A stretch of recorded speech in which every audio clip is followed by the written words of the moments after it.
The most important question what we are going to deal now. Inventory में अगर कोई important question आपने अगर नहीं किया है बहुत लॉस होगा। आरटीपी, कौन सा आरटीपी है सर?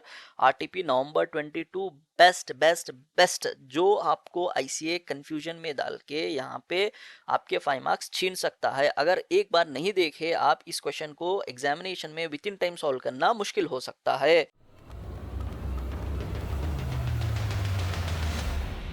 Yes guys, welcome CA foundation students. आपको इस क्वेश्चन को अभी देख के जाना है सर। यहाँ पे देखना अच्छा खासा इंपॉर्टेंट इसलिए, ओनली 2 रीजंस है इस क्वेश्चन में। एक सेल और रिटर्न का कंसेप्ट है। सेल और रिटर्न का पूरा चैप्टर हमें पढ़ने की जरूरत नहीं है, लेकिन थोड़ा कंसेप्ट तो हमें मालूम होना चाहिए सर। और दूसरा जो है कंसाइनमेंट रिलेटेड कॉन्सेप्ट है। बस इन दो कॉन्सेप्ट की वजह से ये क्वेश्चन दूसरे क्वेश्चन से कंपैरेटिवली इंपॉर्टेंट है सर। यहाँ पे देखना ट्रेडर प्रिपेयर, यहाँ पे ट्रेडर प्रिपेयर हिज अकाउंट 31 मार्च। हमें मालूम है सर 31 मार्च के दिन अकाउंट्स बनाते हैं। भाई साहब ये एक्स्ट्रा ज्ञान देना बंद कर दो। ये due to some unavoidable reason no stock taking could be possible. ठीक है, जो भी हुआ स्टॉक टेकिंग, लेकिन किस दिन पॉसिबल उसने काउंट किया 15 अप्रैल के दिन ही हैज, और स्टॉक टेकिंग हुआ यानी फिजिकल काउंटिंग जो है हुआ। उस दिन उसके गोडाउन में कितना है सर? स्टॉक 2,50,000 का है, यानी 15 अप्रैल के दिन 2,50,000 का कॉस्ट है। 2,50,000 की वैल्यू ऑफ क्लोजिंग स्टॉक है उसके पास। हमें किस दिन चाहिए? 31 मार्च के दिन की चाहिए। 15 अप्रैल दिया गया है, 31 मार्च। बैक कैलकुलेशन से सेम कंसेप्ट, बस दो एडजस्टमेंट्स एक्स्ट्रा। ठीक है, सेल्स दिया गया है डायरेक्ट। ओके, सेल्स दिया है 2,05,000 इंक्लूडिंग कैश सेल्स। सर मुझे कैश सेल क्रेडिट सेल से मतलब नहीं है भाई साहब, कैश सेल हो या क्रेडिट सेल हो, मार्जिन है, यस मार्जिन है, बस उसमें से मार्जिन निकाल देना, cost of the good sold हमें मालूम हो जाएगा। ठीक है, अब देखना यहाँ पे 31 मार्च ये हमारी पोजीशन है, यस सर। अब 10 अप्रैल, हमें 15 अप्रैल के दिन हमारी पोजीशन 2,50,000 ये गिवन इन द क्वेश्चन है, यस सर। हमें बैक कैलकुलेशंस करना है, यस सर। अब जिस दिन हमें सेल्स दिया गया है, सेल्स टोटल का टोटल सेल्स कितना है सर? सेल्स है टोटल 2,05,000, यस सर। 2,05,000 जो है हमारा सेल्स है। अब इसमें मार्जिन इंक्लूड है तो मार्जिन का पॉइंट लास्ट में देगा। यही तो है इंपॉर्टेंट, यही तो खेल खेल रहा है आईसीए सर। सारे इन्फॉर्मेशन इन द क्वेश्चन एक ही जगह नहीं देगा। वन जो फर्स्ट का पॉइंट रिलेटेड है ना, लास्ट के पॉइंट में दे देगा। ये अब क्वेश्चन ढूंढते ढूंढते टाइम निकल जाएगा। Therefore you have to practise this questions. आपको ये मालूम होना चाहिए कि कौन से पार्ट में किधर क्वेश्चन दे सकता है, ये क्वेश्चन किस रिलेटेड क्वेश्चन कॉन्सेप्ट है, बस। यहाँ पे देखना, goods are sold by the trader at a profit margin 20% on sales. अभी तक जितने भी आपने पढ़ा है ना, ऑन कॉस्ट पढ़ा। आरटीपी जून 23 और आरटीपी दिसंबर 23 में ऑन कॉस्ट दिया है, लेकिन यहाँ पे ना इस क्वेश्चन में ऑन सेल्स, ये थर्ड चीज है जिसकी वजह से ये क्वेश्चन इंपॉर्टेंट बन जाता है। ऑन सेल्स दिया गया है, मतलब डायरेक्टली ऑन सेल्स, जब भी सेल्स है उस पर डायरेक्टली अमाउंट परसेंटेज लगा देना सर। डायरेक्टली परसेंटेज लगा देना, आपको अमाउंट ऑफ मार्जिन मिल जाएगा 20% ऑन सेल्स। ठीक है सर, जो सेल्स है 205,000, इस पर 20% जो है इसका मार्जिन है, इसका प्रॉफिट है। ठीक है, रिमेनिंग जो कुछ भी होगा वो cost of the good sold रहेगा। ठीक है सर, यहाँ पे देखो पहले हमने क्या किया सर, वहां पे सेल्स मैंने माइनस किया। देखो अब हम क्या करेंगे, ऐड करेंगे। कितना सर? यहाँ पे देखना, गिवन 2,50,000 और इसके पास हम 2,05,000 ऐड करेंगे। लेकिन ऐड करने से पहले आपको मार्जिन माइनस करना पड़ेगा। अब मार्जिन कितना सर? 205 इंटू 20%। हो सकता है आप मिस्टेक कर सकते हैं। दिसंबर 23 आरटीपी का क्वेश्चन ऐसा सिमिलर नहीं है, वहां पे कॉस्ट का, यहाँ पे सेल्स का है। यहाँ पे सेल्स ऑन सेल्स परसेंटेज आपको लगाना है। ठीक है, we have to calculate percentage on sales. तो देयरफॉर यहाँ पे आपको आंसर आ जाएगा। देखना यहाँ पे मैंने आपके लिए बहुत इजीली कैलकुलेट किया है। 205,000 उसमें से मार्जिन निकालना है, 164,000 आपका अमाउंट आ जाएगा। ठीक है सर, नेक्स्ट पॉइंट देखना यहाँ पे, purchases including cash purchase. Sir इससे हमें फर्क नहीं पड़ेगा whether cash purchase credit purchases. ठीक है, परचेज कितना है? 25,150। ठीक है सर, यहाँ पे परचेज हमने ये देखना डायग्रामेटिक, ये जो टाइमलाइन डायग्राम है बहुत अच्छा आपको काम आएगा। इसी से आपको कंसेप्ट में बहुत क्लैरिटी मिलेगी। 1 मिनट।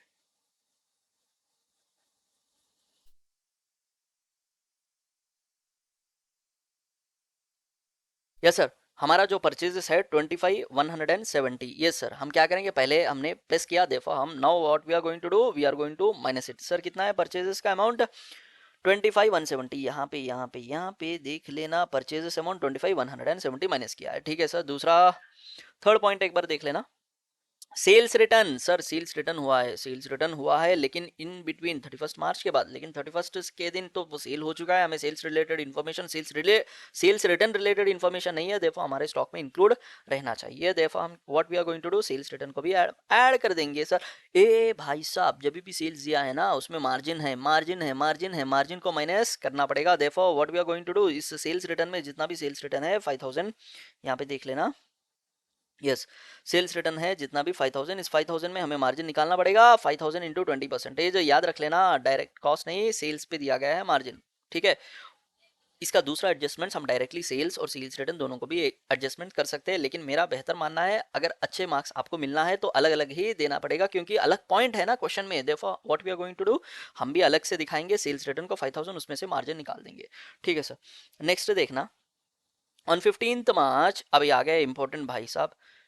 सर ये दो कॉन्सेप्ट, ये दो ही कॉन्सेप्ट है, ये दो ही पॉइंट है जो इंपॉर्टेंट है हमें देखना है, ठीक है। ऑन 15 मार्च, ठीक है, 15 मार्च मतलब 31 मार्च से पहले, goods of the sale value 50,000 were sent on sale और रिटर्न, ठीक है। मतलब सेल और रिटर्न में मैंने भेजा, सेल कंसीडर नहीं किया, ओनरशिप मेरी है, जिस दिन ओनरशिप मेरी है देयरफॉर मैं अपने बैलेंस शीट में दिखाऊंगा, चाहे वो गुड्स मेरे पास हो या मेरे कस्टमर के पास, ठीक है। ओनरशिप मेरी है therefore it will be included in my stock. Yes sir, यहाँ पे हुआ क्या है, the period of approval being the 4 weeks, he return 40% of the goods on 10th अप्रैल, ठीक है। 10th अप्रैल के दिन उसने 40% हमें भेज दिया है, ठीक है सर। 40% का तो छोड़ो जो भेजा है, लेकिन 60% क्या हुआ सर, 60% मान लिया जाएगा सेल है, क्योंकि जो वापस हमें भेजा है 40%, अगर वापस नहीं भेजा तो ही हैज एक्सेप्टेड, कितना एक्सेप्ट किया है 60%, 60% क्या हुआ है, सेल हुआ है, ठीक है, 60% सेल हुआ है। अब देखना, जिस दिन 15 अप्रैल के दिन उसने जो मुझे वैल्यू दिया 2,50,000, हाँ, इस 2,50,000 में जो 40% जो आया है वो तो स्टॉक काउंटिंग आएगा, और वो काउंटिंग में भी है और मेरे पहले से वैल्यू ऑफ स्टॉक में भी है, इसमें प्रॉब्लम नहीं है। लेकिन जो 60,000 है ना, हाँ सर, 60,000 की वैल्यू सेल्स कंसिडर किया गया है।